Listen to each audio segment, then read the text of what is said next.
الحمدللہ رب العالمین والصلاة والسلام علی سید المرسلین وعلی آلہ وصحبہ اجمعین ومن تبعہم بإحسان الی یوم الدین۔ اعوذ باللہ من الشیطان الرجیم، بسم اللہ الرحمن الرحیم۔ قل اعوذ برب الفلق من شر ما خلق ومن شر غاسق اذا وقب ومن شر النفاثات فی العقد ومن شر حاسد اذا حسد۔ محترم حاضرین، سورۃ الفلق میں رب الفلق یعنی صبح اور اجالا پھیلانے والے کے پروردگار کے واسطے سے 4 چیزوں سے پناہ مانگنے کی تعلیم اور دعا سکھائی گئی۔ سب سے پہلے عمومی طور پہ تمام چیزیں جس کو اللہ نے پیدا کیا اور ان میں کوئی شر، کوئی تکلیف دہ چیز ہے، اس سے پناہ مانگنے کی تعلیم۔ دوسرے، من شر غاسق اذا وقب، رات کا اندھیرا جب چھا جائے، اس میں جو شرور، جرائم، شیاطین الانس والجن، جانور، کیڑے مکوڑے اور کسی بھی مخلوق کا کوئی شر جو بڑھ جاتا ہے، اس سے پناہ مانگنے کی تعلیم۔ تیسرے، من شر النفاثات فی العقد، گروہوں میں یعنی گانٹھوں میں پھونک مارنے والیوں کے شر سے، یعنی وہ خبیث ارواح، وہ جنوں میں سے ہو، شیاطین میں سے، جن کو ہم جادوگر کہتے ہیں۔ جادوگر انسانوں میں سے ہوتے ہیں جو شیاطین سے مدد لیتے ہیں، ان کی عبادت کر کے، ان کو خوش کر کے، ان کے معاملات کی پیروی کر کے۔ آخری بات جو اس سورہ میں سکھائی گئی، جس سے پناہ مانگنے کی تعلیم دی گئی، وَمِن شَرِّ حَاسِدٍ اِذَا حَسَد، اور حسد کرنے والے کے شر سے جب وہ حسد کرے، یعنی حسد کرنے والا، حسد جس کو ہم اردو میں جلن بھی کہتے ہیں، حسد کے شر سے، یعنی جب کسی انسان کے دل میں مادہ حسد سرگرم عمل ہو، یعنی اس کا یہ شر اپنی ایسی کیفیت اختیار کرے جس سے محسود، جس سے حسد کی جا رہی ہے، اس کو نقصان پہنچتا ہے، ایسی صورت میں جب وہ یہ حسد کرتا ہے تو اس کے اس حسد سے پناہ مانگی جائے۔ اس حسد کے شر سے پناہ مانگنے میں نظر بد سے پناہ مانگنا بھی شامل ہے، اس لیے کہ حسد عام ہے، اور ابھی ہم جانیں گے کہ اسی کی ایک قسم یا اس کا ایک حصہ ہے نظر بد کا ہونا، اور حسد کی وجہ سے نظر لگتی ہے۔ اور حسد کا معنی ہوتا ہے زوال نعمت، یعنی یہ تمنا کرنا کہ کسی انسان کو کوئی نعمت دولت کی، خوبصورتی کی، عزت و توقیر کی، اقتدار کی، کوئی بھی نعمت جو اللہ رب العالمین کی طرف سے اسے حاصل ہے، اس کے زوال یعنی اس کے ختم ہو جانے کی خواہش ہو کہ اللہ تبارک و تعالیٰ اس سے یہ نعمت چھین لے، اس کی یہ نعمت ختم ہو جائے، چھین جائے، تباہ ہو جائے، اسے حسد کہتے ہیں۔ اللہ رب العالمین نے اس سے پناہ مانگنے کی تعلیم دی، تو اس کا سیدھا مطلب ہے کہ یہ شر ہے، اور یہ شر بہت ہی نقصان پہنچانے والا ہے، اسے ہم نظر انداز نہیں کر سکتے، غیر ضروری نہیں سمجھ سکتے۔ رب العالمین نے ہمیں بطور اہتمام کے ساتھ اس سے پناہ مانگنے کی تعلیم دی ہے۔ اس سلسلے میں علامہ ابن قیم کے بیان کردہ نکات کا کچھ خلاصہ پیش کرنا چاہتا ہوں۔ شیخ کہتے ہیں کہ چوتھا شر جو اس سورے میں ذکر کیا گیا اور پناہ مانگنے کی تعلیم دی گئی، وہ ہے شر الحاسد اذا حسد، حسد کرنے کا والے کا شر جب وہ حسد کرے۔ قرآن اور سنت اس بات پر دلالت کرتے ہیں کہ حاسد جب حسد کرتا ہے تو محسود جس سے جلتا ہے، جس سے حسد کرتا ہے، یہ اس کے حق میں نقصان دہ ہوتا ہے اس کا حسد۔ چنانچہ نفس حسد یعنی یہ عمل جو ہے، یہ محسود کی نفس اور عین اس کے محسود سے جڑ جاتا ہے، اس پر اثر انداز ہوتا ہے، اس کی آنکھ بھی اور اس کا نفس بھی اور نظر بد بھی، اگرچہ حسد کرنے والا اپنے ہاتھ سے اور اپنی زبان سے اسے نقصان نہ پہنچائے، ہاتھ سے اور زبان سے نقصان نہ پہنچائے، لیکن صرف اس کی نگاہ اور وہ کیفیت، حسد میں نظر بد میں جس کو نظر لگائی جاتی ہے وہ سامنے دکھائی دیتا ہے، اس کو دیکھ کر نظر کا اثر پڑتا ہے، اور حسد میں ان دونوں میں فرق ایک یہ ہے کہ حسد کرنے والا غائب کی حالت میں، ناموجودگی میں، اپنے محسود کی ناموجودگی میں بھی اس کے تعلق سے برا چاہتا ہے، اور دل میں ایک ایسی خبیث اور شریر کیفیت اختیار کرتا ہے جس کا اثر اور تکلیف اس محسود کو ہو سکتی ہے، اگرچہ ہاتھ سے اور زبان سے نقصان نہ پہنچائے۔ اللہ تبارک و تعالیٰ نے فرمایا وَمِن شَرِّ حَاسِدٍ اِذَا حَسَد، یہ اس بات کی دلیل ہے، ثبوت ہے کہ حسد کے صادر ہونے کا شر ہوتا ہے، اس کا نقصان ہوتا ہے۔ کیونکہ قرآن میں کوئی بیکار بات اور لفظ آ ہی نہیں سکتا، ہو ہی نہیں سکتا۔ اور یہ بھی شیخ نے فرمایا کہ اگر یہ بات معلوم ہے کہ حسد کرنے والا اسی وقت حاسد ہوتا ہے جب وہ اس فعل کو انجام دیتا ہے، جیسے کہ کوئی مارنے والا، قتل کرنے والا یا گالی گلوچ کرنے والا۔ ایک آدمی گالی گلوچ مارنے ٹھوکنے کا کام کرتا ہے، لیکن مارنے والا اس کو بالفعل اس وقت کہتے ہیں جب وہ عملاً وہ کرتا ہے۔ لیکن آدمی کبھی کبھی ایسا ہوتا ہے کہ آدمی کی طبیعت میں حسد ہوتا ہے، اور محسود جس سے حسد وہ کر رہا ہے وہ اس شخص سے غافل ہوتا ہے، اس کو علم بھی نہیں ہوتا۔ چنانچہ جب اس کے حسد کرنے والا اس کا ذکر کرتا ہے، اس کے اپنے دل میں اس کے تعلق سے حسد کے جذبات کو، حسد کی آگ کو بھڑکاتا ہے، اپنے دل میں اس کو بڑھاتا ہے، تو حسد کا تیر اس کو مجروح کرتا ہے، محسود کو۔ چنانچہ صرف اسی بنیاد پر محسود کو جس سے حسد کیا جا رہا ہے اس کو نقصان پہنچتا ہے اگر اس نے اللہ تبارک و تعالیٰ سے مدد نہیں مانگی اور اپنے آپ کو اللہ کی پناہ اور قلعے میں نہیں دیا، حفاظت میں نہیں دیا، اور اگر وہ ذکر و اذکار نہیں کرتا، دعائیں نہیں پڑھتا، اللہ تبارک و تعالیٰ کی طرف توجہ نہیں دیتا، تو حسد کا یہ شر اس سے دفع نہیں ہو سکتا، وہ اس کا شکار ہو جاتا ہے۔ چنانچہ ایک انسان جتنا زیادہ ذکر و اذکار کرے گا، اللہ کی طرف متوجہ ہوگا، وہ اس شر سے اتنا زیادہ محفوظ ہوگا۔ چنانچہ اللہ تبارک و تعالیٰ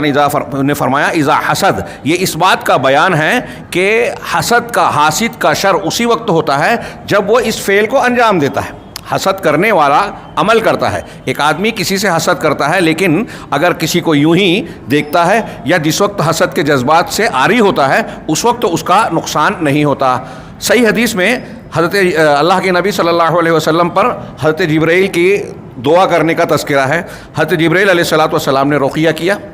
اور فرمایا بسم اللہ ارقیک، میں اللہ کے نام سے تمہارا رقیہ کر رہا ہوں، دم کر رہا ہوں، من کل شیء یؤذیک، ہر اس شر سے جو آپ کو تکلیف پہنچائے، ایذا پہنچائے، من شر کل نفس او عین حاسد اللہ یشفیک،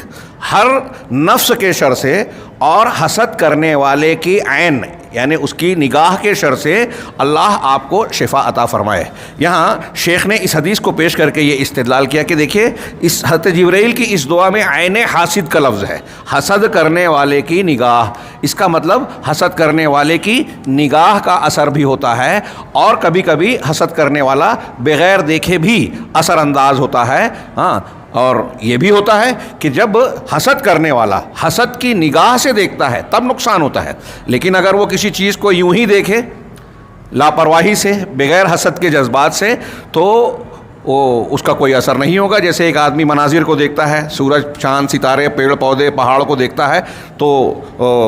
اس پر ایسے ہی یوں ہی نگاہ ڈالتا ہے، اس طرح وہ کسی کو دیکھے تو اس کا نقصان یا اثر نہیں ہوتا، شر اور اذیت والا معاملہ نہیں ہوتا۔ اس کے برخلاف جب وہ حسد کے جذبے سے سرشار ہوتا ہے، یعنی ڈوبا ہوا ہوتا ہے، اور اس خاص کیفیت میں جب کسی کو دیکھتا ہے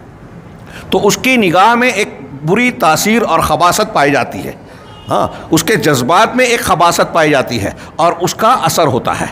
بہت سارے لوگوں کو یہ بات سمجھ میں نہیں آتی، عقلی طور سے سمجھ میں نہیں آتی۔ علامہ ابن قیم کہتے ہیں کہ یہ نظر جو ہے نفس خبیثہ کے واسطے سے ہوتی ہے، اور پھر اس کی ایک مثال نصوص کے حوالے سے ہی بیان کی۔ اس کی مثال اس سانپ کی طرح ہے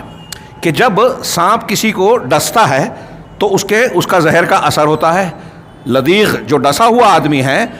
اس پر اثر انداز ہوتا ہے، کبھی کبھی اس کے ڈسنے کی یہ کیفیت بہت شدید ہوتی ہے، اور اس سانپ کے اس زہریلے پن کی تاثیر بڑی شدید ہوتی ہے، اور یہ صرف ڈسے بغیر دیکھنے سے، مجرد نگاہ سے ہی اس کو اپنے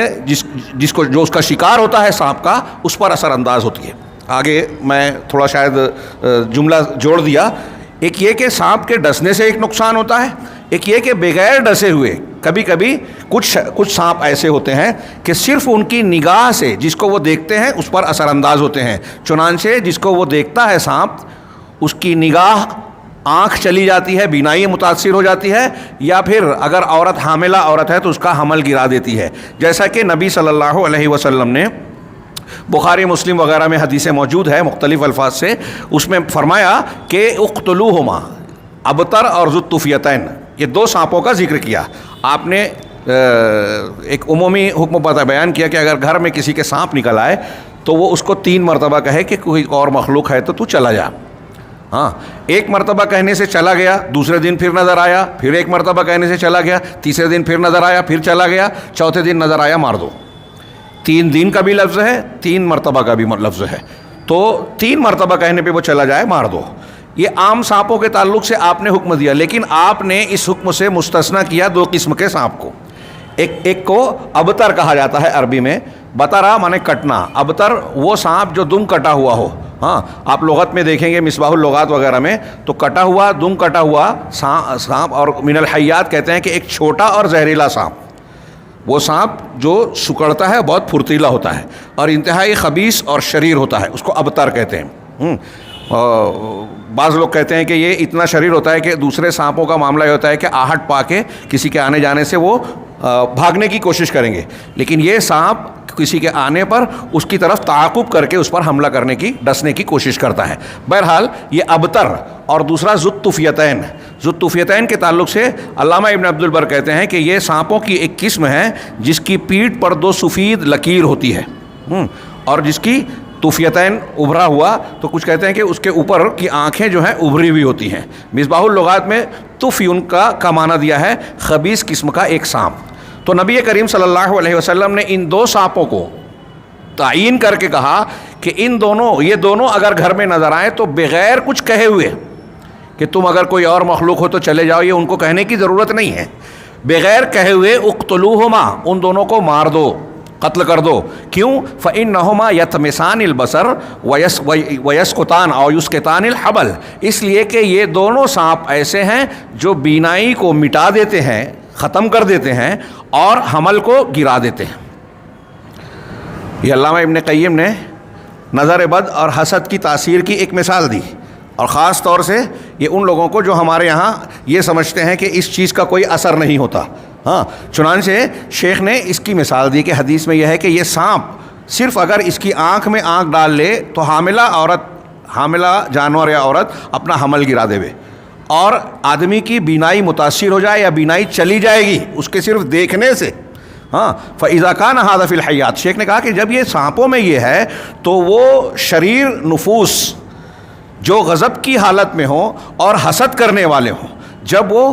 غضب کی اور حسد کی کیفیت کو زہریلے انداز میں اختیار کرتے ہیں تو اس کا اثر محسود پر، جس سے حسد کر رہے ہیں، اس کے تعلق سے کیا کیفیت میں ہوگا. کتنے ایسے لوگ ہیں جو اس کے ذریعے سے مر جاتے ہیں، کتنے ایسے لوگ ہیں جو اس کے ذریعے سے شدید قسم کی بیماری میں پڑ جاتے ہیں، کتنے ایسے لوگ ہیں جو بعض بیماریوں میں گرفتار ہو کر صاحب فراش ہو جاتے ہیں. ایسا کئی مرتبہ ہوتا ہے. علامہ ابن قیم نے کہا کہ اس بیمار کو، بعض مریضوں کو طبیب یا حکیم، آج ہم ڈاکٹر کہہ لیں، ڈاکٹر دیکھنے کے بعد کہتا ہے کہ اس کی بیماری ہماری سمجھ میں نہیں آ رہی. آج کل تو ہمارے یہاں بہت ساری مشینیں، چیک اپ کرنے کے آلات اور نہ جانے کیا کیا پیدا ہو گئے ہیں، بنائے گئے ہیں، جس سے بیماریوں کی شناخت اور تشخیص کی جاتی ہے. لیکن اس کے باوجود بعض مریض ایسے نظر آتے ہیں کہ ڈاکٹرز یہ کہتے ہیں کہ اس کی بیماری ہماری سمجھ کے باہر ہے. یہ بعض مرتبہ جسمانی بیماریوں میں بھی ہو سکتا ہے، لیکن روحانی امراض اگر ہیں تو وہاں عام طور سے جو جسمانی اور مادی بنیاد پر علاج معالجہ کرنے والے اطباء ہیں، ڈاکٹرز ہیں، وہ یہی کہتے ہیں کہ اس کی بیماری ہماری سمجھ میں نہیں آ رہی ہے. اگر وہ غلط فہمی سے کسی بیماری کو سمجھ کر علاج کرتا ہے تو کوئی افاقہ اور فائدہ ہوتا نظر نہیں آتا. چنانچہ ڈاکٹر جب یہ کہتا ہے تو وہ سچ کہتا ہے. ہاں، کیوں؟ اس لیے کہ حسد کا شر، نظر بد کا اثر جب کسی انسان کو پڑتا ہے تو اس وقت یہ طبعی طور سے جو ہمارا جسم ہے، مادی ڈھانچہ ہے،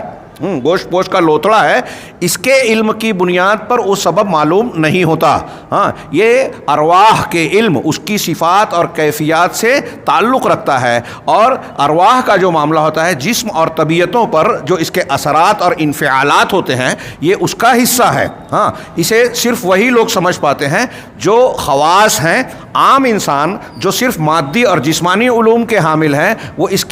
حقیقت سے لا علم ہوتے ہیں، محجوب ہوتے ہیں، اور یہی وجہ ہے کہ ایسے بہت سارے لوگ نظر بد یا اس قسم کی روحانی چیزوں سے متعلق لا علم ہونے کی بنیاد پر اس کا انکار کر دیتے ہیں اور کہتے ہیں کہ یہ کوئی چیز نہیں ہے، ہم نہیں مانتے، اس لیے کہ ان کے اعتبار سے سائنسی بنیاد پر یا ریسرچ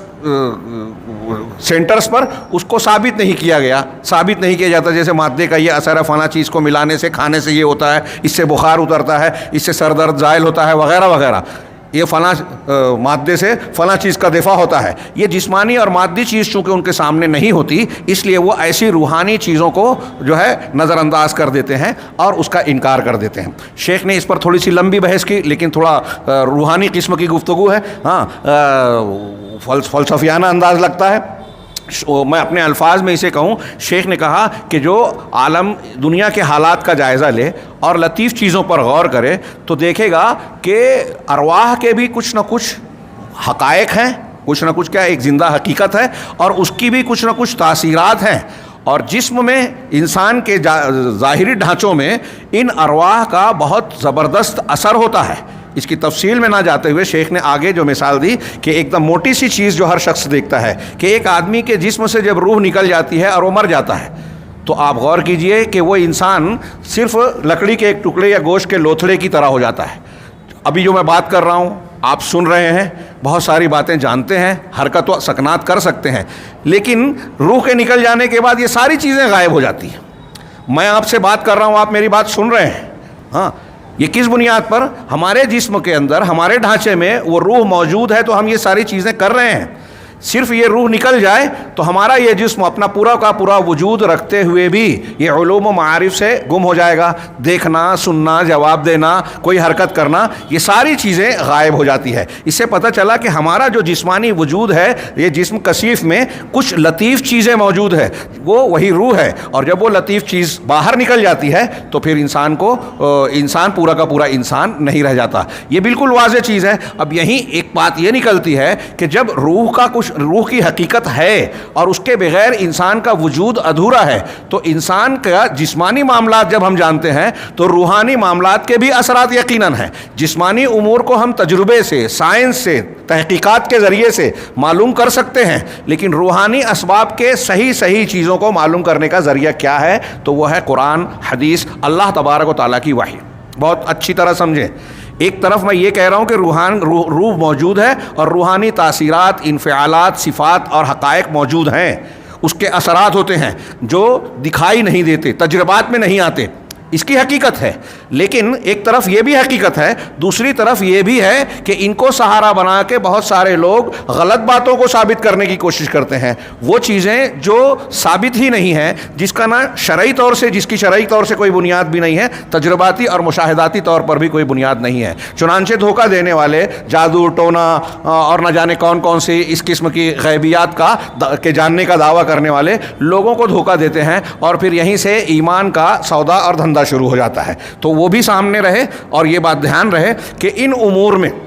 جو غیبیات سے متعلق ہیں یا روحانیات کا معاملہ پورا کا پورا غیب نہیں ہے۔ کچھ چیزیں ہم کو بتائی گئی ہیں یا ہم سمجھتے ہیں، جیسے ابھی میں نے کہا کہ آدمی کی روح نکل گئی تو مر گیا،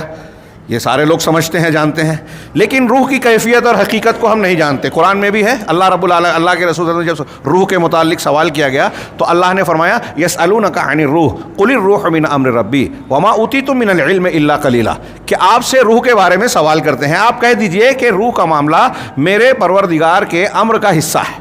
حکم کا حصہ ہے۔ اور اللہ نے ارشاد فرمایا کہ روح میرے رب کا امر ہے۔ امر کا ایک معنی باطن بھی کیا اہل علم نے، امر وہ جو دکھائی نہیں دیتا، روحانیت، معنویت،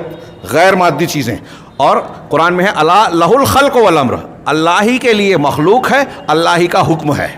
ساری کائنات اللہ نے پیدا کی تو آرڈر، حکم، نظام بھی اسی کا چلے گا۔ ایک سیدھا سادہ معنی یہ ہے۔ بعض لوگوں نے کہا خلق بمعنی مادہ، جو دکھائی دے رہا ہے، محسوس ہو رہا ہے، ہم دیکھتے ہیں، سنتے ہیں، محسوس کرتے ہیں، تو جو چیز دکھ رہی ہے وہ خلق ہے، اور جو نہیں دکھ رہی ہے وہ امر ہے، غیر مادی چیزیں۔ تو اس معنی سے بھی اگر کریں وما قل الروح من امر ربی، آپ کہہ دیجئے کہ روح میرے رب کا امر ہے، یعنی باطن کی چیز ہے، یا میرے رب کا حکم ہے۔ آگے اللہ نے جو جملہ فرمایا وما اوتیتم من العلم الا قلیلا، اور تم کو علم نہیں دیا گیا ہے مگر بہت تھوڑا سا علم دیا گیا ہے تم کو۔ اللہ نے شاہ ولی اللہ اس حقیقت الروح کے عنوان کے تحت اس کی تشریح کرتے ہوئے لکھتے ہیں کہ دیکھیے اللہ نے یہ نہیں کہا کہ روح کو تم سمجھ نہیں سکتے، یا روح ایسی چیز ہے جس کو سمجھا اور سمجھایا نہیں جا سکتا، یہ نہیں کہا، بلکہ اللہ نے یہ کہا کہ تمہارا علم بہت کم ہے۔ اس کا مطلب یہ ہوا کہ انسانی علم روح کو سمجھنے میں، اب وہ نزول قرآن کے وقت کہیے یا آخر وقت تک یہ ہو، یہ اللہ جانتا ہے، یہ علم کی کمی روح کو نہ پہچاننے کی۔ انسان کا علم اتنا کم ہے کہ وہ روح کی حقیقت کو نہیں سمجھ پاتا، نہیں سمجھ سکتا، کیونکہ اس کو سمجھنے کے لیے بھی علم کی ایک سطح چاہیے جو انسان کی اس وقت یا اس وقت نہیں ہے۔ تو جب روح کی حقیقت کو ہم نہیں سمجھ سکتے تو روح کے صفات کو، اس کے معاملات کو کیسے سمجھ سکتے ہیں؟ یہ ایک چیز جو میں بیان کر رہا ہوں اسے غیر ضروری نہ سمجھیں۔ اگر آپ اور ہم اس کو اچھی طرح سمجھ لیں تو کئی چیزیں غیبیات کی جو لوگ قرآن و حدیث میں آنے کے باوجود اس کا انکار کرتے ہیں، اس پر عقلی بنیاد پر سوال اٹھاتے ہیں اور اس کی بیجا تعویلات سے کام لینے کی کوششیں کرتے ہیں، اس کی ضرورت پیش نہیں آئے گی۔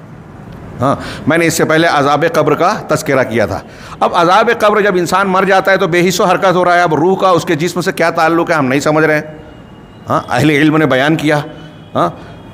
تو اس میں اہل علم نے کئی مثالیں دی، جس میں سے ایک یہ بھی دی کہ جب آپ کے سامنے کوئی آدمی سویا ہوا ہے،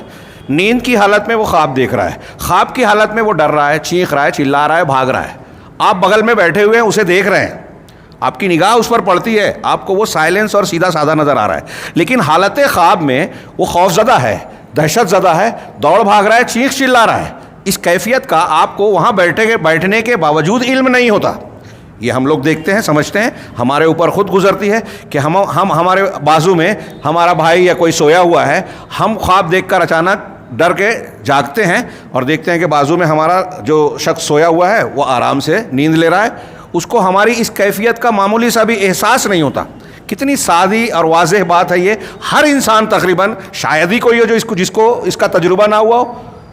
اب جب نیند کی حالت میں ہماری جو کیفیت ہوتی ہے اور جاگنے والا شخص اس کو نہیں سمجھ پاتا تو موت تو نیند سے بڑی چیز ہے۔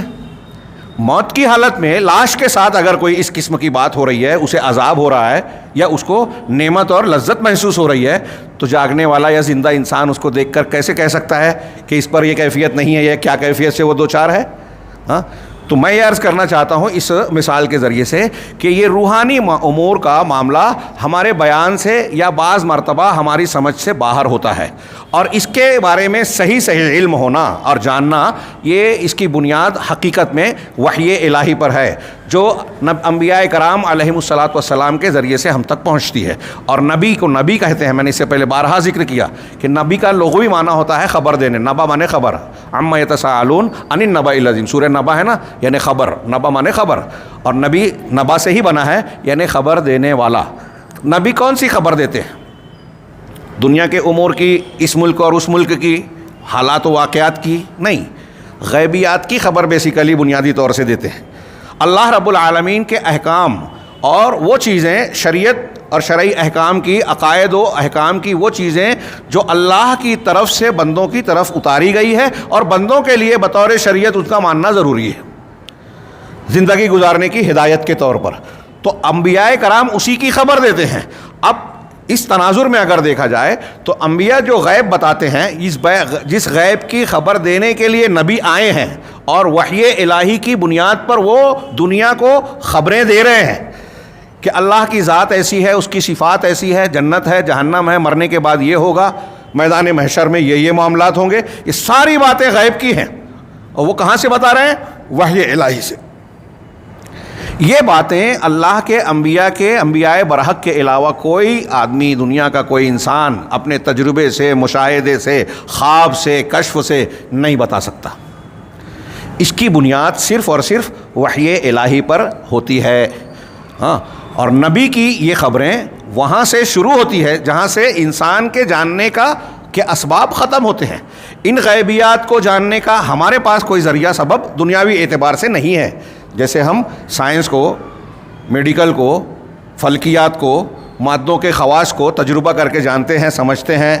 ریسرچ اور تحقیق کر سکتے ہیں، ایسے غیب کے بارے میں ریسرچ اور تحقیق کر کے صحیح معلومات حاصل نہیں کر سکتے۔ یہ کون دے گا؟ جو غیب کو جاننے والا ہے۔ وہ کون ہے؟ اللہ کی ذات۔ اور اللہ نے اپنے رسول کو جو غیب بتایا، اللہ جاننے والا ہے، اللہ بیان کرنے والا ہے۔ اللہ کے بیان میں، رسول کے بیان میں کوئی کمزوری خامی نہیں ہے کہ بیان کرنا کچھ چاہیں اور بیان کچھ اور کر دیں۔ اور اللہ رب العالمین سے سچا کوئی ہو ہی نہیں سکتا، لہٰذا وہ کوئی غلط بات نہیں بیان کر سکتا۔ یہ جو میں 3 صفات بیان کیا کسی خبر کو قبول کرنے کے لیے، یہ قرآن میں اللہ رب العالمین نے بیان کی۔ سبحان ربک رب العزت عما یصفون وسلام علی المرسلین والحمد للہ رب العالمین۔ اللہ کے بارے میں مشرکین، کفار، آج ہمارے یہاں بہت سارے مذاہب پائے جاتے ہیں، عیسائیت ہے، یہودیت ہے، جین مت ہے، بدھ مت ہے، ہندو مت ہے، اور نہ جانے کون کون، سب اپنے اپنے طور پر کچھ الہہ کو مانتے ہیں، معبودوں کو مانتے ہیں۔ ان کے یہاں معبودوں کے تعلق سے تصور کی کچھ اپنی اپنی بنیادیں اور اصول ہیں۔ یہ اصول انسانوں کے بنائے ہوئے ہیں۔ اللہ رب العالمین نے نزول قرآن کے وقت انسانوں کے بنائے وہ اصول جو اللہ کے بارے میں اور غیبیات کے بارے میں کچھ بیان کرتے ہیں، ان کا رد کیا اور کہا سبحان ربک، تمہارا پروردگار پاک ہے، رب العزہ، جو عزت والا، غلبے والا پروردگار ہے۔ عما یصفون، کس چیز سے پاک ہے؟ ان صفات سے پاک ہے جو لوگ اس کے بارے میں بیان کرتے ہیں۔ انسان اپنے ذہن و دماغ سے اللہ کے بارے میں جو بیان کر رہے ہیں، اللہ کہہ رہا ہے کہ وہ صحیح نہیں ہے، اللہ اس سے برتر ہے، پاک ہے۔ کتنی پیاری بات ہے، بہت غور سے سنیے۔ اللہ اس سے پاک ہے جو اللہ کے بارے میں لوگ بیان کرتے ہیں۔ اللہ ویسا نہیں ہے جیسے لوگ بتاتے ہیں۔ کیسا ہے اللہ؟ وسلام علی المرسلین، ہاں رسولوں پر سلامتی ہے۔ کیوں سلامتی ہے؟ اس لیے کہ رسول جو بیان کرتے ہیں اس میں کوئی نقص، کوئی خامی، کوئی غلطی ہونے کا سوال نہیں، وہ سلامت ہے غلطی سے۔ غلطی سے سلامتی ہونے کی وجہ سے رسول سلامتی کے لائق ہے، سالم ہے، وہ محفوظ ہیں۔ رسولوں کی بات اللہ کے بارے میں مانی جائے گی، رسولوں کی بات غیبیات کے بارے میں۔ یہ قرآن کی آیت ایک دلیل ہے بہت ساری دلیلوں میں سے، کہ ہم غیب کہاں سے لیں گے؟ روحانی باتیں، غیب کی باتیں، مرنے کے بعد کی باتیں، اللہ کے اسماء و صفات کی باتیں کہاں سے لیں گے؟ کسی کے دماغ سے اچھلنے والی کوئی اپج نہیں، کوئی خود ساختہ اصول کی بنیاد پر نہیں، بلکہ اللہ رب العالمین نے اپنے رسولوں کے ذریعے سے جو کچھ بتایا ہے، اور رسول نے جو بتایا ہے، رسول بھی اللہ کی طرف سے بھیجے ہوئے ہیں، اس لیے وہ سچے ہیں۔ رسول کے پاس چونکہ تعلیم کا، علم کا مصدر اللہ کی ذات ہے، اس لیے ان کی بات میں غلطی کا امکان ہی نہیں ہے۔ رسول جو بیان کرتے ہیں وہ بولنے میں بالکل اپنی قوم کی زبان میں ایسی صاف بات کرتے ہیں جو بالکل واضح ہو، اس میں کوئی الجھن نہیں، فلسفیانہ انداز نہیں، صاف طریقے سے سمجھ میں آنے والی ہے۔ وہ افصح الناس ہوتے ہیں، لوگوں میں سب سے زیادہ فصاحت اور وضاحت سے بیان کرنے والے، لہذا ان کی بات مانی جائے گی۔ یہ بیچ میں تھوڑی سی ایسی تفصیل آ گئی جس کی موقع و محل کے لحاظ سے اور بہت سارے غیبی یا روحانی چیزوں سے متعلق ایک ضروری چیز ہے جو ہم کو سمجھنا چاہیے۔ کیوں؟ اس لیے کہ موجودہ دور میں جو عقلانیت، عقل پرستی، مادہ پرستی کا دورہ ہوا، تو ہمارے یہاں مسلمان، غیر مسلموں کی بات چھوڑیے، مسلمان کہلانے والے مختلف طبقات بعض اصولوں کی بنیاد پر، مادہ پرستانہ اور عقل پرستی کے رجحان کی بنیاد پر غیبیات اور روحانیت کے ثابت شدہ امور کا رد کرتے ہیں، اور قرآن و حدیث اس سلسلے میں جو کچھ بیان کرتی ہے یا تو اس کا انکار کرتے ہیں، اگر انکار کرنے کی جرت نہیں ہوتی تو ادھر ادھر سے ایسی تعویل کرنے کی کوشش کرتے ہیں کہ وہ روحانی چیز کو مادی فلسفے سے جوڑ دیا جائے اور اس کو سمجھانے کی کوشش کی جائے۔ اگر مادہ پرستانہ مزاج کے مطابق وہ چیز سمجھ میں نہیں آتی تو اس کا انکار کر دیتے ہیں کہ یہ ایسا ہے ہی نہیں۔ لہٰذا اس تناظر میں حسد کرنے والے کے شر کا حسد، ایک آدمی سوال کر سکتا ہے، ارے میں جل رہا ہوں کسی سے، میرے جلنے کا معاملہ اس پر کیسے اثر انداز ہوگا؟ تو اسی میں بتایا کہ نظر بد ہے، اور پھر اس کی مثال دی کہ سانپ کی نگاہ کا جب اس کے شرارت کا اثر، خباثت کا اثر جس کو دیکھ رہا ہے اس پر ہو سکتا ہے، تو حسد کرنے والے کے شر کا بدرجہ اولا یہ اثر ہو سکتا ہے۔ چنانچہ قرآن میں ایک آیت ہے، سورہ قلم کی آخر آیت، اللہ رب العالمین نے نبی کریم صلی اللہ علیہ وسلم اور کفار مکہ کے درمیان کے امور کا تذکرہ کرتے ہوئے کہا وَإِن يَكَادُ الَّذِينَ كَفَرُوا لَيُزْلِقُونَ بِأَبْصَارِهِمْ لَمَّا سَمِعُوا الذِّكْرَ وَقَالُوا إِنَّهُ لَمَجْنُونٌ وَمَا هُوَ إِلَّا ذِكْرٌ لِلْعَالَمِينَ۔ شیخ نے کہا کہ یہ جو کہا اللہ تعالیٰ نے وَإِن يَكَادُ الَّذِينَ كَفَرُوا، قریب ہے کہ کافر لوگ لَيُزْلِقُونَكَ بِأَبْصَارِهِمْ، اپنی حاسدانہ نگاہوں سے آپ کو ڈگمگا دیں. زلقہ یا ازلقہ کا معنی ہوتا ہے پھسلانا، ڈگمگانا. کسی کو آپ پھسلن کی جگہ پر لے جا کے اس طرح کہ وہ پھسل کے گر جائے. تو کافر آپ کو گھور کے دیکھتے ہیں جب آپ قرآن پڑھتے ہیں. ہاں، لما سمعوا الذکر، جب وہ قرآن کو پڑھتے ہوئے آپ سے سنتے ہیں تو ایسے دیکھتے ہیں یہ کافر لوگ، اس طرح گھور کر دیکھتے ہیں کہ آپ کو پھسلا دیں گے، ڈگمگا دیں گے، اور کہتے ہیں کہ یہ مجنون ہے، پاگل ہے. ہاں، تو علامہ ابن قیم کہتے ہیں کہ اکثر مفسرین، متعدد مفسرین کا کہنا یہ ہے کہ یہ نگاہ بد لگانا ہے. ہاں، بری نظر لگانا، یعنی کفار آپ پر غلط اور بری نگاہ ڈالتے ہیں اور یہ نیت کرتے ہیں کہ ہماری نگاہ کے اثر سے یہ آدمی متاثر ہو جائے، قرآن نہ سن پائے. چنانچہ انہوں نے یہ کوشش کی کہ اللہ کے رسول صلی اللہ علیہ وسلم کو اپنی نظر بد کا شکار بنا دیویں. چنانچہ وہ لوگ ایسے لوگوں کو اللہ کے رسول صلی اللہ علیہ وسلم کو گھورنے پر لگاتے. اس تفسیر کے مطابق شیخ کہہ رہے ہیں، اور دوسری تفسیر بھی کی گئی ہے کہ وہ اس طرح دیکھتے گھورتے کہ آپ کو مروب کر دیویں، تاکہ آپ ایسا بیان کرنے سے، جیسے ہے نا کوئی آپ کو یہ بیان کر رہے ہیں تو گھور کر دیکھتا ہے آدمی کہ یہ کام مت کرو، دیکھنے والا سمجھ جائے کہ میری اس بات سے سامنے والا غصہ ہو رہا ہے. تو کچھ لوگوں نے یہ معنی کیا اور بہت سے مفسرین نے یہ کیا جو شیخ بیان کر رہے ہیں کہ نظر بد کا ہے، اور یہ معنی لینے میں کوئی غلطی نہیں ہے. آگے اس کی وضاحت بعض اہل علم کے حوالے سے کی. وہ کہتے ہیں کہ ہم نے وہ نظر بد کے بری نگاہ والوں کو کفار مکہ لگاتے تھے کہ اللہ کے رسول صلی اللہ علیہ وسلم پر نظر بد لگائیں، اور کہتے تھے کہ اس کے جیسا پڑھنے والا اور اس کے جیسی حجت و دلیل ہم نے نہیں دیکھی. اور ان میں سے ایک طائفہ، ان لوگوں میں ایک طائفہ ایسا ہوتا تھا سماج اور معاشرے میں، وہ ایسے کچھ لوگوں کو جانتے تھے کہ اگر وہ کسی اونٹنی کو، کسی گائے کو، تر و تازہ صحت مند گائے کو، جانور کو دیکھتے تھے بری نظر کے ساتھ، تو اس کو وہ دیکھتے تھے کہ وہ جانور اس سے متاثر ہو جاتا تھا. اور کہتے تھے کہ بری نظر ڈال کے خادم سے کہتے کہ یہ پیسہ لو، ابھی وہ کٹے گا جانور، اس کا گوشت خرید کے لے آنا. اور وہ ایسی حالت میں ہو جاتا کہ مالک کو اسے ذبح کرنا پڑتا اور اس کا گوشت فروخت کرنا پڑتا. کل بھی کہتے ہیں کہ ایک آدمی عربوں میں سے 2 روز 3 روز کھانا نہیں کھاتا. یہ کل بھی ایک مفسر ہے، لغوی کہلاتے ہیں، ان کے حوالے سے بیان کیا محمد بن صاحب بن بشر کلبی. تو کہتے ہیں کہ عربوں میں کچھ ایسے لوگ ہوتے تھے کہ 1 دن 2 دن کھانا نہیں کھایا، پھر وہ اپنے خیمے سے نکل کر نگاہ ڈالتا اور گزرنے والے اونٹ کو دیکھ کر کہتا کہ آج کے جیسا اونٹ اور بکریاں میں نے نہیں دیکھی کہ اتنے خوبصورت اور حسین انداز میں نظر آ رہے ہیں. چنانچہ کچھ وقت گزرتا کہ جس اونٹ کو دیکھ کر وہ یہ بات کہتا یا جس بکری کو دیکھ کر کہتا، وہ بکری گر پڑتی اور بیمار پڑ جاتی. چنانچہ یہ جب لوگوں نے مشاہدہ کیا کہ ایک آدمی اس طرح سے کہتا ہے، دیکھتا ہے، اور یہ جانور اس سے متاثر ہو جاتا ہے، تو ایسے لوگوں کو منتخب کیا اور رسول اللہ صلی اللہ علیہ وسلم کے پیچھے لگایا کہ جس نگاہ سے تم ان جانوروں کو دیکھ کر نظر لگاتے ہو، ایسے ہی محمد صلی اللہ علیہ وسلم کے پر نظر لگاؤ اور آپ کو دیکھ کر وہی کام کرو جو جانوروں کو دیکھ کر کرتے ہو. چنانچہ اللہ تبارک و تعالیٰ نے آپ کو اس سے محفوظ رکھا، اور اللہ نے یہ آیت نازل کی کہ وَإِن يَكَادُ الَّذِينَ كَفَرُوا لَيُزْلِقُونَكَ بِأَبْصَارِهِمْ، جو میں نے ابھی آیت پڑھی سورہ قلم کی. دوسرا ایک گروہ کہتا ہے جس میں ابن قتیبہ بھی ہیں کہ یہاں اس آیت سے مراد نظر بد کا لگانا نہیں ہے، جیسا کہ ایک نظر بد لگانے والا اپنی آنکھ سے نظر لگاتا ہے اس چیز کو جس کو وہ پسند کرتا ہے. کیونکہ نظر بد عام طور سے اس کی لگتی ہے کہ کوئی چیز اچھی لگے، جیسے بچوں کو دیکھ کر بہت پسند کیا کسی لڑکی نے، لڑکے نے، مرد اور عورت نے، اور ماشاء اللہ نہیں کہا، بارک اللہ نہیں کہا، جیسا کہ حکم ہے کہ آپ کو کوئی چیز اگر اچھی لگے تو آپ بارک اللہ، ماشاء اللہ کہو، تاکہ آپ کی بری نظر کا اثر اس پر نہ پڑے. تو ایسے ہی کہہ رہے ہیں کہ اگر کوئی شخص کو پسند کرتا ہے، اب یہ اس لیے کہہ رہے ہیں ابن قتیبہ کہ کفار مکہ رسول اللہ صلی اللہ علیہ وسلم کو پسند نہیں کرتے تھے،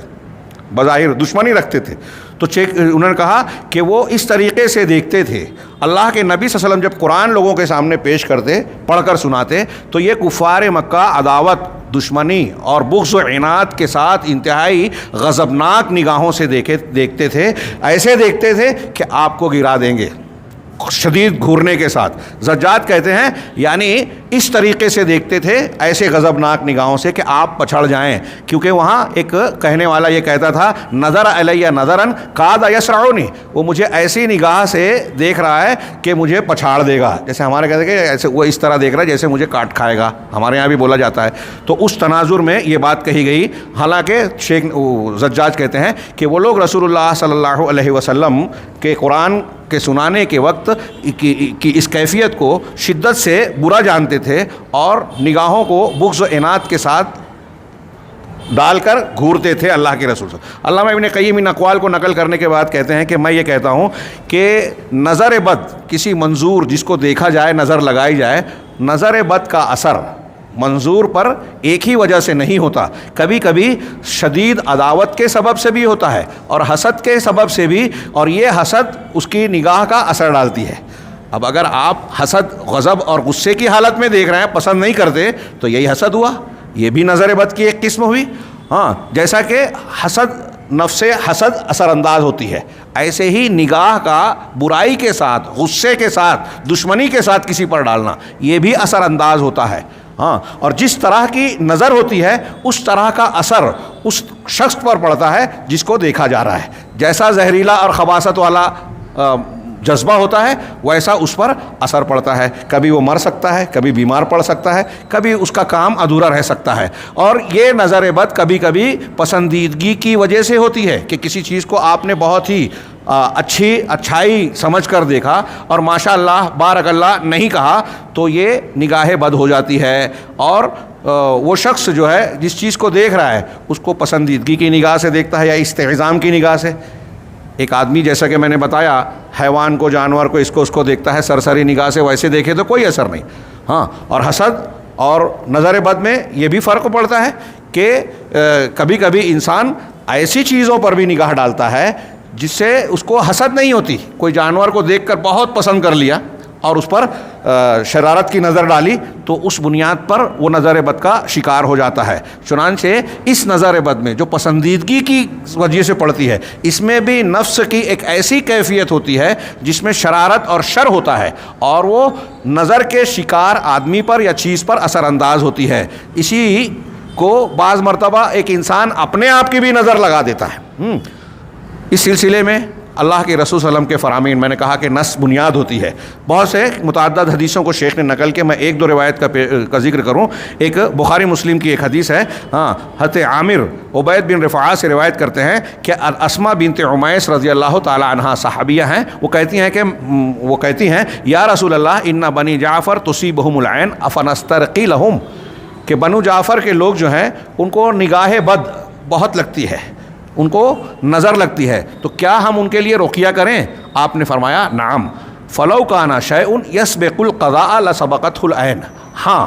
اگر کوئی چیز تقدیر پر سبقت کرتی, اللہ نے جو لکھا ہے اس سے کوئی چیز آگے بڑھتی, تو وہ نظر بد ہی ہے جو آگے بڑھتی, لیکن تقدیر سے کوئی چیز آگے نہیں جاتی. کفار نبی کریم صلی اللہ علیہ وسلم کو شدید عداوت والے, شدید دشمنی کے ساتھ حاسدانہ نظروں سے دیکھتے تھے, اس طرح سے کہ یہ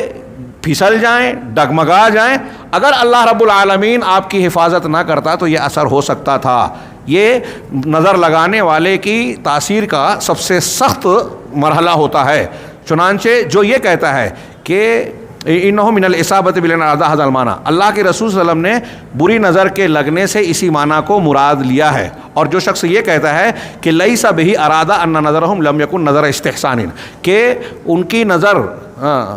لیس بہ, کہ آپ کو یہ نظر نہیں لگی, ان سے اس کا مقصد یہ ہے کہ استحسان اور پسندیدگی کی نگاہ سے وہ دیکھتے تھے. تو قرآن حق ہے اور اللہ اور رسول صلی اللہ علیہ وسلم نے جو باتیں بیان کی وہ صحیح ہے. یعنی توجیہ آپ جو بھی کریں, وہ لوگ نگاہ کے ذریعے سے نظر بد کو لگا کر اللہ کے نبی صلی اللہ علیہ وسلم کی دعوت کو متاثر کرنا چاہتے تھے. امام ترمذی نے روایت کیا ہے کہ ابو سعید کہتے ہیں کہ نبی صلی اللہ علیہ وسلم انسان کی نظر سے تعوذ کی تعلیم دیتے تھے یا تعوذ اختیار کرتے تھے, پناہ مانگتے تھے. چنانچہ اگر نظر بد کا اثر ہوتا ہی نہیں تو نبی کریم صلی اللہ علیہ وسلم یہ دعا مانگتے ہی نہیں. ابن طاؤس اپنے والد سے وہ حضرت ابن عباس سے روایت کرتے ہیں کہ اللہ کے رسول صلی اللہ علیہ وسلم فرمایا کہ لو کان شیء سابق القدر لسبقته العین، اگر تقدیر سے کوئی چیز سبقت کرتی تو نگاہ بد سبقت کرتی۔ وَإِذَا اسْتَغْسَلْتُمْ وَإِذَا اسْتُغْسِلْتُمْ فَاغْسِلُوا، یہ ایک جملہ ہے، اس کے لیے میں نے یہ روایت پیش کی، بیچ میں ایک حدیث چھوڑ دی وہی معنی دہرانے کی وجہ سے۔ یہاں آخری جملے میں کہا کہ جب تم سے غسل کا مطالبہ کیا جائے تو تم غسل کرو، نہا لو۔ اس کی توجہ یہ ہے، صحیح مسلم میں ایک واقعہ بھی نقل کیا کہ ایک صحابی غسل کر رہے تھے، کسی نے نظر ڈالی بری اور لوگوں نے اس کے کہنے پر کو سن لیا اور وہ بیمار پڑ گئے جن پر نظر ڈالی تھی۔ اللہ کے نبی صلی اللہ علیہ وسلم کو جب پتہ چلا تو آپ کو کسی نے بتایا کہ فلاں نے نظر ڈال کر یہ کہا تھا کہ کتنا خوبصورت بدن ہے۔ اللہ کے رسول نے انہیں بلوایا اور کہا کہ ان کے بدن پر پانی ڈالو، نیچے برتن رکھ کے پانی ڈالا گیا اور ان کے بدن پر ڈالے ہوئے پانی سے ذریعے سے جن پر نظر لگی تھی ان پر پانی ڈالا گیا اور وہ ٹھیک ہو گئے۔ تو اسی کو کہا کہ جب تم سے غسل کیا جائے، یعنی اگر آپ کے یا کسی کی نظر لگی ہے اور ہمیں پتہ چل جائے کہ اس کی نظر سے یہ اثر ہوا ہے، تو ایسی صورت میں جس کی نظر لگی ہے اس کے بدن پر پانی ڈال کر محسود یا جو نظر بد کا شکار ہے اس کو اس سے غسل دینا چاہیے۔ یہ صحیح حدیث ہے۔ ہاں، یہاں شیخ نے کہا کہ مقصود یہ ہے کہ نظر بد، حاسد کی نظر بد خاص ہے اور یہ حسد کے شر سے زیادہ نقصان دہ ہے، اسی لیے اللہ تبارک و تعالیٰ نے اس سورے میں حاسد کا ذکر کیا ہے، نظر بد والے کا ذکر نہیں کیا، کیونکہ حاسد کا معنی عام ہے جس میں نظر بد لگانے والا بذات خود اس میں شامل ہو جاتا ہے۔ یہ قرآن کا معجزہ ہے۔ شیخ آگے کہتے ہیں کہ حسد کی اصل یہ ہے کہ محسود جس سے حسد کیا جا رہا ہے اس کی نعمت کا زوال چاہا جائے، چنانچہ حسد کرنے والا حقیقت میں نعمتوں کا دشمن ہے، اور یہ شر جو ہے، ایک آدمی کسی پر نعمت کی گئی ہے اس پر حسد کر رہا ہے، یہ شر اس کے اپنے اندر سے ہے، اس کے اپنے نفس کا حصہ ہے، یہ ایسی چیز نہیں ہے جو اس نے کسی اور سے حاصل کی ہے، بلکہ یہ اس کے اندر کی خباثت ہے اور شرارت ہے۔ آج ہمارے یہاں ایسے بہت سارے لوگ پائے جاتے ہیں، کسی کی کوئی چیز سے جلنا، برا ماننا، اس کو عزت مل رہی ہے تو ہمیں برا لگ رہا ہے، اس کو دولت مل رہی ہے، وہ ترقی کر رہا ہے کاروبار میں، وہ ترقی کر رہا ہے علم میں، رتبے میں، کسی بھی چیز میں، یا کسی اور نعمت سے وہ مالا مال ہو رہا ہے تو دیکھنے والے کو برا لگ رہا ہے۔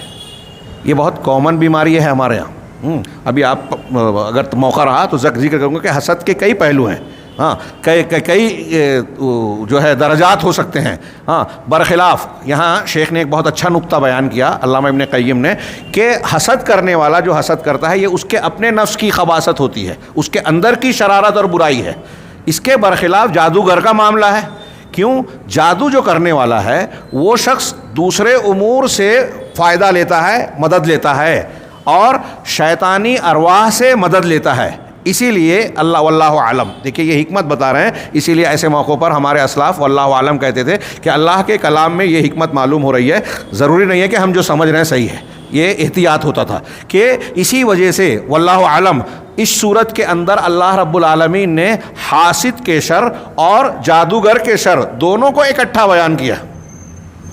حاسد کا شر، حسد کرنے والا، نظر بد لگانے والا اندر سے اپنے اندر کے خباثت کا استعمال کرتا ہے، اور جو جادوگر ہوتا ہے وہ خارجی طور سے مدد لیتا ہے، شیاطین کی مدد، ارواح خبیثہ سے۔ اب وہ ارواح خبیثہ بعض اوقات کفار و مشرکین کے انسانوں میں سے بھی ہو سکتے ہیں، تو ارواح خبیثہ وہ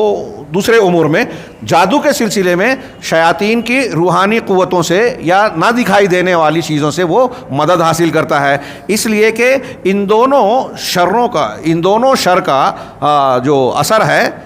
سے استعاذہ یہ عام ہے، ہاں یہ کامن ہے، عام ہے، اور ہر اس شر کو یہ گھیرے ہوئے ہے جو شیاطین الانس والجن کے ذریعے سے ہوتا ہے۔ انسانوں اور جناتوں کے ذریعے سے خارجی طور پر جو کسی کو نقصان پہنچا سکتا ہے، میں آپ کوئی بھی ہو، ہمارے باہر سے ہم کو جو نقصان پہنچانے والی چیزیں ہیں وہ شیاطین الانس والجن کے یا تو جادو کے اثرات ہیں یا حسد کے اثرات ہیں۔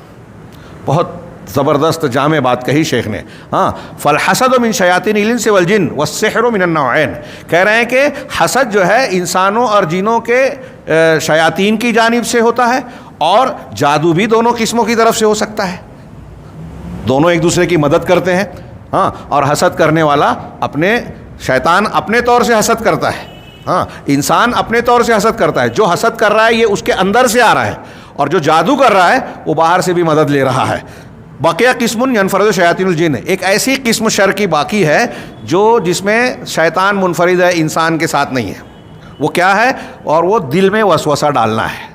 ہاں، اسی لیے اللہ تبارک و تعالیٰ نے اس شر کا تذکرہ اگلی صورت میں کیا ہے، قل اعوذ برب الناس ملک الناس، اس کو الگ صورت میں ذکر کیا، اور یہاں ان دونوں کو ایک صورت میں پہلے ہی ذکر کر دیا، جیسا کہ اس پر کلام آئے گا۔ چنانچہ حسد کرنے والا اور جادوگر،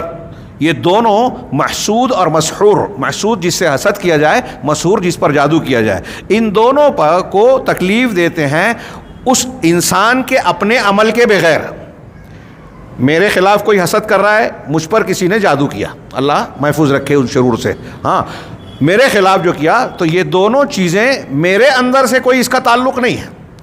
میرا کوئی حصہ عمل کا نہیں ہے، بلکہ وہ ایسی تکلیف ہے جو خارج سے مجھ پر ڈالی جا رہی ہے۔ چنانچہ اس بنیاد پر بھی سورہ ناس اور سورہ فلق میں دونوں کو الگ الگ ذکر کیا گیا، کیونکہ آگے جو تفصیل بیان کی کہ جب انسان کو شیطان دل میں وسوسہ ڈالتا ہے تو صرف یہ وسوسہ ہی انسان کے لیے نقصان دہ نہیں ہوتا، اس وسوسے کو انسان جب عزم میں یا عمل میں تبدیل کرتا ہے، غور سے سنیے گا، دھیان دے کر،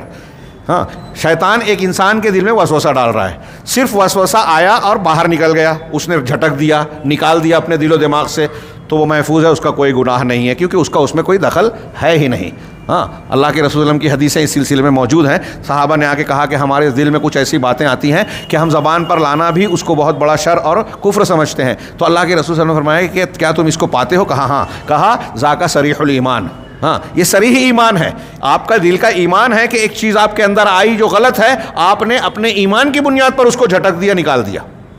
یہ جھٹکنا صریح الایمان ہے۔ ہاں، یہ اس سے یہ بھی مطلب ہوا کہ ہر انسان کے، صحابہ کرام کے دل میں آتا تھا تو جو برے ہیں تو ان کو تو آئے گا ہی، کم علم ہے ان کو تو آئے گا ہی، شیطان شر وسوسہ ڈالتا ہے، ہم یہ قل اعوذ برب الناس میں بحث کریں گے، لیکن کچھ لوگ ان وسوسوں کو سمجھتے ہیں، بعض مرتبہ آج کے زمانے میں ایسا ہے کہ بہت سارے لوگ ایسا سمجھتے ہیں کہ ہمارے دل میں جو خیال آیا، اعتراض آیا، سوال آیا، علماء کو نہیں معلوم ہے، قرآن کی فلاں آیت کے بارے میں یہ سوال اٹھ رہا ہے، حدیث کے بارے میں یہ سوال اٹھ رہا ہے، تو ان کو ایسا لگتا ہے کہ یہ بات علماء کو معلوم نہیں ہے، لوگ نہیں جانتے، میرے ہی دل میں آیا ہے، میں ہی بہت ذہین اور چالاک ثابت ہوا ہوں۔ ہاں، بڑا نکتہ، جہاں پرندہ پر نہ مارے چرندہ چر نہ مارے، ایسا نکتہ پیش کر کے وہ لوگوں کو بھٹکاتے ہیں، گمراہ کرتے ہیں، اس طریقے کے وسوسے ہوتے ہیں۔ تو میں ایک عرض کرنا چاہتا ہوں کہ وسوسہ آیا، ہٹ گیا، کوئی نقصان نہیں، لیکن جب وسوسہ آیا اور آنے کے بعد آدمی نے اس پر پلاننگ کی، اس کو عزم جازم میں، پختہ ارادے میں بدلا، یا اس کے اوپر عمل کیا، تب وہ گنہگار ہوگا۔ اور ایسا کرنے پر اب وہ خارجی چیز نہیں رہ گئی،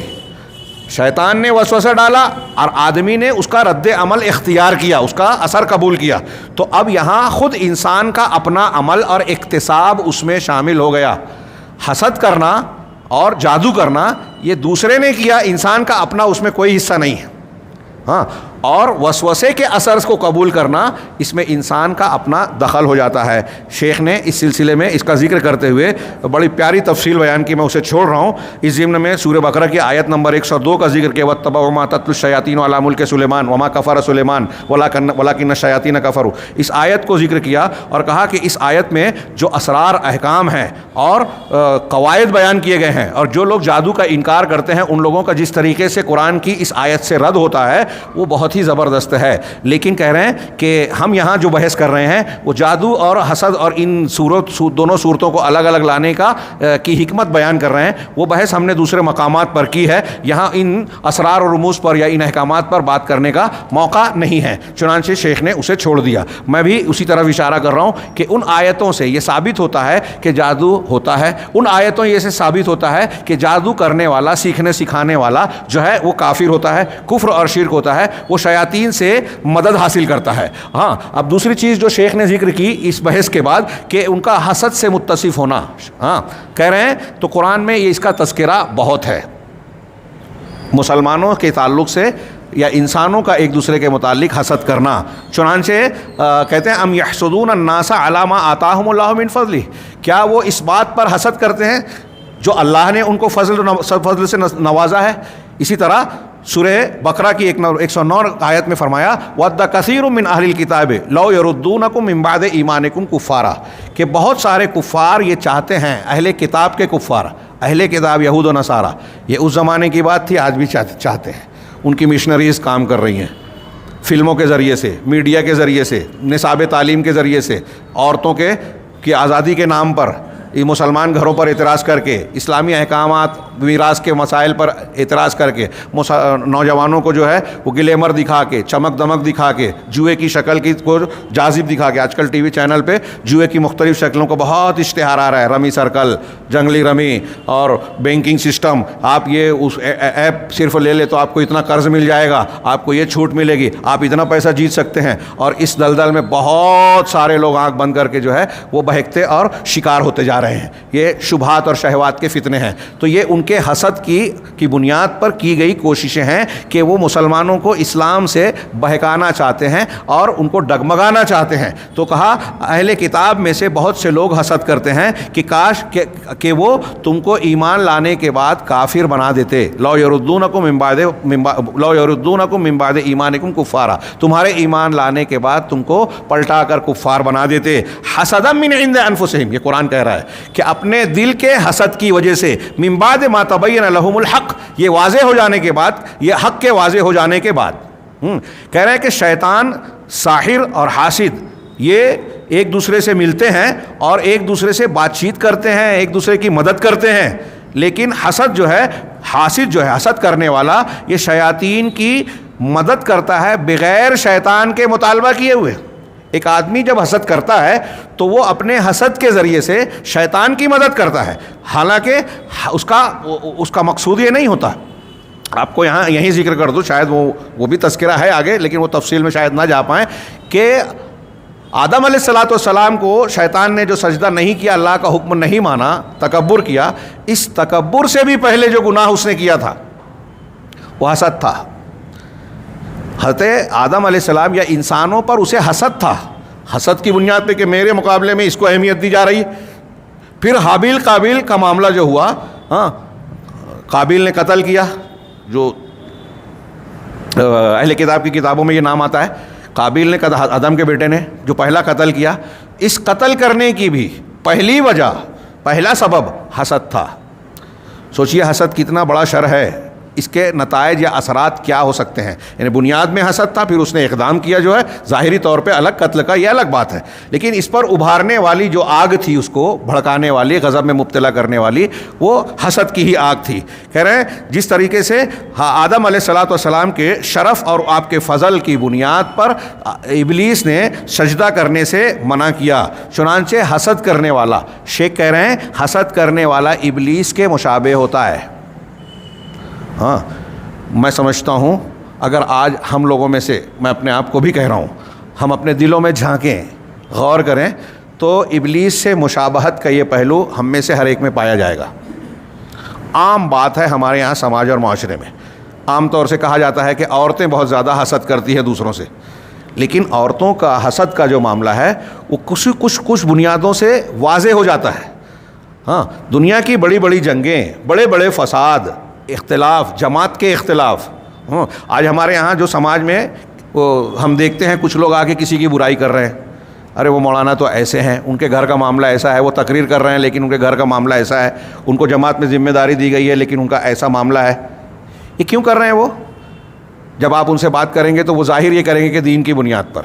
اب سوال کیجئے کہ اگر آپ دین کی خدمت کر رہے ہیں، دین کی بنیاد پر کر رہے ہیں، آپ کا جذبہ اللہ سے اجر و ثواب کا ہے، تو کیا اللہ رب العالمین کی تعلیم کے مطابق یہی طریقہ صحیح ہے کہ اگر میرے اندر برائی ہے تو آپ ایاز ماسٹر سے جا کے بیان کریں،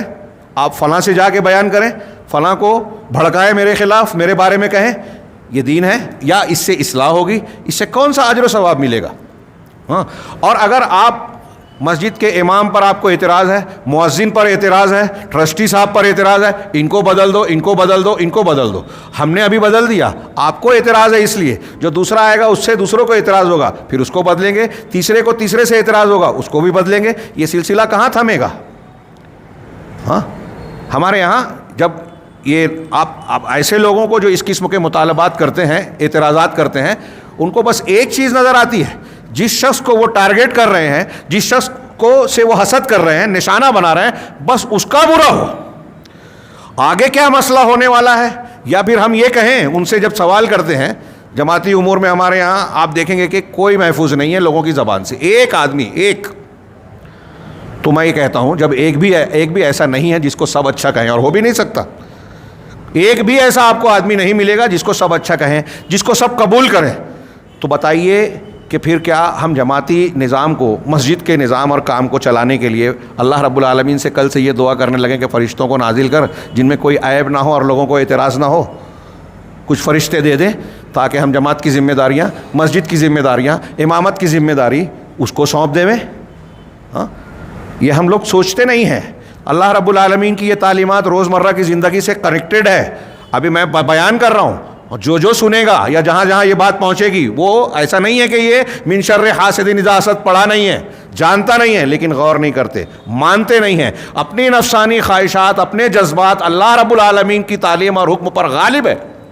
نفس پرستی کا غلبہ ہے، اللہ کی بات ماننے کے لیے تیاری نہیں ہے. اور ہم اہل حدیث بھی ہیں، قرآن حدیث ہے. یہ تو سبھی قرآن حدیث ماننے کے دعوے دار ہیں، سبھی جنت میں جانے کے دعوے دار ہیں. ہاں، یہ بہت بڑی خوش فہمی ہے. یہ کہہ رہے ہیں کہ حسد کرنے والا جب حسد کے آگ میں جلتا ہے اور اس کے اپنے شر میں، تو آگے اس پر بھی لمبی چوڑی بحث ہے کہ وہ سب سے پہلے اپنا نقصان پہنچاتا ہے.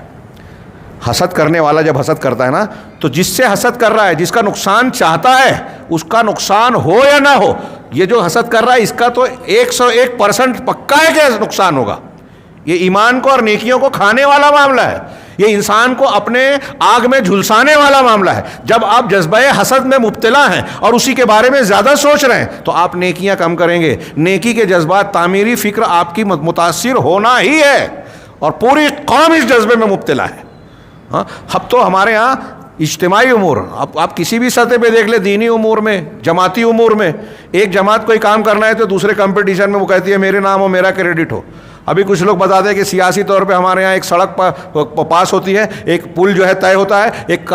شہر کے بھلے کا ایک کام ہوتا ہے، تو ایک پارٹی اس کو کروا رہی ہے تو دوسری اس لیے رکاوٹ ڈالتی ہے کہ اس کا نام ہوگا، کریڈٹ ادھر جائے گا. ابھی نہیں، جب میں آ جاؤں گا تب کام ہوگا. سال کام رکے رہتے ہیں، لوگوں کو تکلیف ہو رہی ہے، اس سے کوئی لینا دینا نہیں. پوری جماعت، یہ میں شہر کی بات کیا، یہی معاملہ دینی امور میں ہے. وہ جماعت یہ کام کر لے گی تو ہمارا نام نہیں ہوگا، یا وہ فلاں کام کر رہے ہیں، نماز استسقا پڑھ رہے ہیں تو ہم کو نہیں جانا ہے. ہم نماز استسقا میں بھی آپ جو ہے میں اور تو والا معاملہ کر رہے ہو. یہ کس کا حکم ہے، اور استسقا کس لیے پڑھی جا رہی ہے، کس کے لیے پڑھی جا رہی ہے، اس میں کس کی عبادت کی جائے گی؟ جو لوگ جا رہے ہیں، کیا آپ یہ سمجھتے ہیں کہ ایسا کرنے سے ان کا کوئی دنیاوی مفاد اور فائدہ ہے؟ اگر ہو بھی تو ظاہر میں شریعت کا حکم ہے، آپ اس میں شریک نہیں ہوں گے. اور اس کام کو کرنے کے بعد کوئی ملال، کوئی احساس بھی نہیں ہے ہاں کہ ہم نے دنیاوی بنیاد پر دینی چیز کو پیچھے چھوڑا. یہ ایک عام بات ہو گئی ہے، اور ہمارا دل اتنا زیادہ کہنا چاہیے کہ جہالت میں، تاریکی میں، گناہ میں اتنا ڈوب چکا ہے کہ ان برائیوں کو برائی سمجھنے کا مادہ بھی ختم ہو گیا. میں جو کہہ رہا ہوں مجھے یقین ہے 101%، اور آپ بھی جانتے ہیں کہ بہت سے لوگ سن کر اس کو نکاریں گے، اس پر تنقید کریں گے، یہ بولتا رہتا ہے. اس کو یہ بول دیا جائے گا کہ یہ فلاں کے خلاف بول رہا ہے، ڈھما کے خلاف بول رہا ہے. ہاں، یہ جو میں تفصیلات بیان کر رہا ہوں، من شر حاسد اذا حسد کی تفسیر 5 منٹ میں مختصر سی تشریح کر کے ہم درس ختم کر سکتے تھے پچھلے ہی ہفتے میں.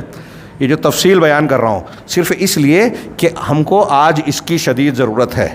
اور میں آج یہ درس ختم ہی ہو جاتا، لیکن یہاں گھڑی کو دیکھ کر روک رہا ہوں. اور شر حاسد کے، حسد کرنے والے کے شر کے تعلق سے، نظر بد کے تعلق سے کچھ باتیں، کچھ دعائیں. اور علامہ ابن قیم نے